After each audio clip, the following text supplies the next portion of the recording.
Hello YouTube, it's 8 months after I produced my last video promising to produce this video chronicling my recovery from my surgeries due to the injuries I sustained. If you didn't see that last video, I'll put a link to it at the end of this video.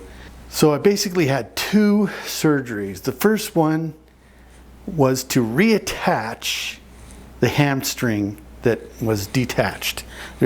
I didn't know this, but there are 3 bands to your hamstring, and 2 of the 3 came off and they had to reattach it.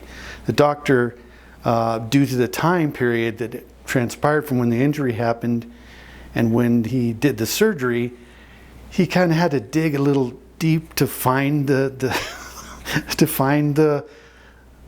tendon and pull it back and reattach it. But that surgery went well, and when I came home and I was relaxing in bed and they put my leg in a brace that keeps your leg straight, things seemed to be going okay. I could use the restroom okay, and things seemed to be going fine. That was what I would call a nice experience, if you want to call it that, for surgery. And I thought, if this is how it goes for the knee surgery, I'll be a-okay. That would be great. But that's not at all what happened. One of the things about that surgery was there was this incision that the doc made. It's right at the bottom of your rear end, right where the rear end ends and the leg starts, and it's got like pretty long incision there where he had to kind of go in there and pull it and reattach it, and it's kind of numb in that area, so you can imagine you got to sit down to use the restroom. So that was fairly difficult the first couple of weeks. I had taken the days off from work from the hamstring surgery, and then I would start back at work 5 days after my knee surgery. But that was a huge mistake. I should have taken the days off after the knee surgery because I just didn't know what was to come. So after the hamstring surgery, 12 days later, I had the knee surgery. Put under anesthesia again, the whole works. And because it was a little more involved for the doctor to work on my knee, and there's 3 tendons that were torn that he had to repair. Basically, the ACL, they used my own quad tendon to replace the ACL, and then the LCL, the outer tendon outside of your knee, they used that from a donor, which I'm very thankful for. So coming home, the pain was very serious for me. I'm not a great pain guy. I don't do pain very well. And it was extremely painful. I didn't realize that it would be this way, even with the icing, but my wife had, the doctor, you're in surgery, and afterwards the doctor comes in to talk to you and you're not all there. I was afraid of getting those serious pain meds because I was afraid of getting addicted or something. And my wife had suggested, yes, you should get them now. But I was like, no, I'm not going to get addicted. Just give me the bare minimum. And when he came home, I cried because I was in so much pain. I couldn't lift my leg, couldn't get out of bed. I was just done. And thankfully, my wife had called and gotten a prescription for more serious pain meds.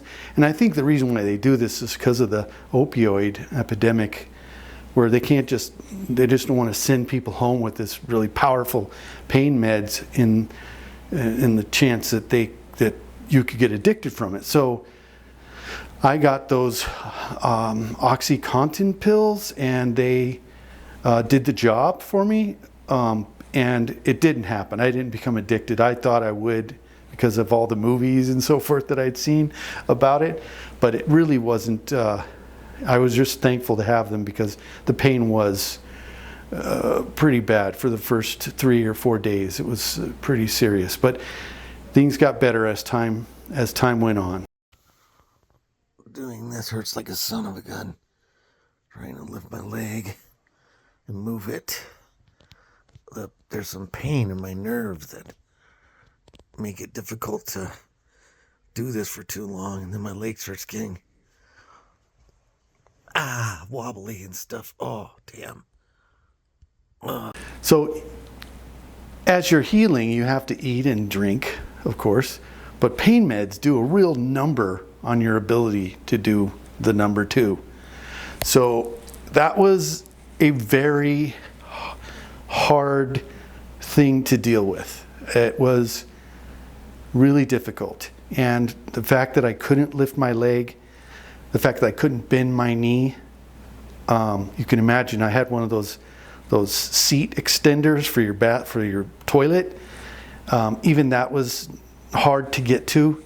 And I'll be honest, the first time I had to go, I went into a bag. It was just so embarrassing, but I had to go and I couldn't get up.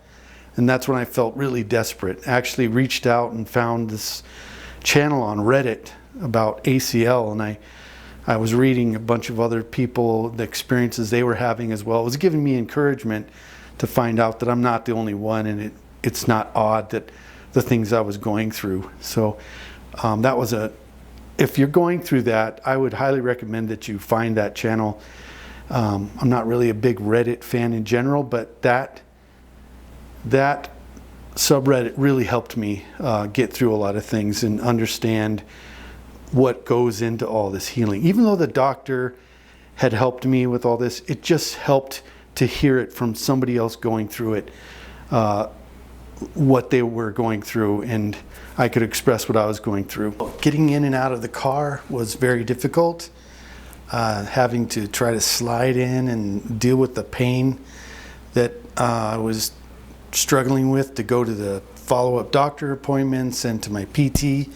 I started PT 8 days after the knee surgery, which to me seemed a little early, but the doc said you need to get in there and start trying to get motion out of that knee as soon as possible. As the weeks went on at physical therapy, I started noticing more range of motion in my knee, and I was getting excited about it, but I still felt like I wasn't bending it as much as it should have been bent.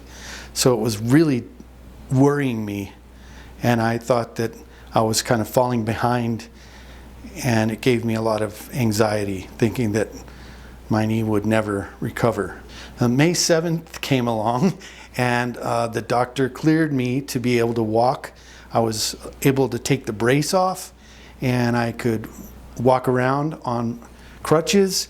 I didn't have enough strength to sort of walk without my crutches on my own, but I needed to use them.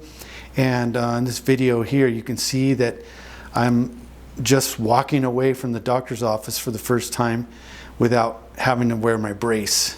And my leg was very atrophied. So of course, that's why you go to PT, to build that strength back up, those muscles back up. And of course, I'm very glad that I did not skimp out on the PT as well, and that my insurance covered it. So it's important that if you're going to go through that you do the physical therapy. In this video here, you see I'm recovering from the effects of the anesthesia. This being my second time, I didn't want to wake up. I felt very comfortable and warm, and I just didn't want to leave the hospital. I just felt like I should stay there forever. But of course, they're trying to wake me up and encouraging me to get up, and I just didn't want to. So you remember just before you fell asleep what was going on? Yeah, So they had oxygen in my mask on my face, and then poof, that's it. Until I woke up with this recording feeling. recording feeling? Yeah, kind of like I was watching my own, like replay. And Of I the realized, oh, this is live. of the surgery? No, Oh. of waking up. Oh. So I have one remaining symptom that hasn't gone away. I have what's this condition called drop foot. I think I mentioned it in the last video, and that requires me to wear a brace so that my foot doesn't drag when I walk, and the brace helps sort of bounce the foot back up after I make a step. And I went back to see a neurologist, and he gave me this very much of a torture type of treatment or check, I guess, to test my nerves to see if there's been any progress. And this video is showing somewhat of the process. You can see how my leg is sort of reacting to being shocked. Even though I can't feel anything there, it still is quite stunning to feel that shock sensation. So as it is right now, November 16th, 2024, I still have the drop foot, but my knee is, I've got range of motion that's very far. I mean, it's really, I can pull it up all the way to my rear end there. I can bend my leg that far. I just cannot feel my calf or the top of my foot in order to what they call dorsiflex. But I'm able to do all the things I like to do. I can ride my bike, my e-bike, not my regular bike. The e-bike doesn't require a lot of balance because you're getting assistance from the pedaling. But I can ride my bike, I can still fly the airplane, I can drive my car, I can go on like 1 mile-ish type walks with the dog. Here you can see I'm walking with the dog a little bit with my walking stick. So that's it. If you are going through something like this, I highly suggest that you just take people's advice. Don't try to shorten things. Don't try to be a superhero and try to make your recovery faster than it should be. Don't try to rush it. That's all I have to say. And I'm very thankful that I'm back up on my feet again and being able to do some things I enjoy. But I'm still waiting for that drop foot condition to go away. So that was the story of the recovery in a short few minutes. And I hope that it helps somebody. If you're out there and you're going through this, maybe you can watch this and learn a little bit more about what you have to do and what you will go through. So thanks for watching. Like and subscribe. I hate saying that, but please do. I am looking at maybe starting to get more and more subscribers. So hope this video helps out the community. Thank you. Bye.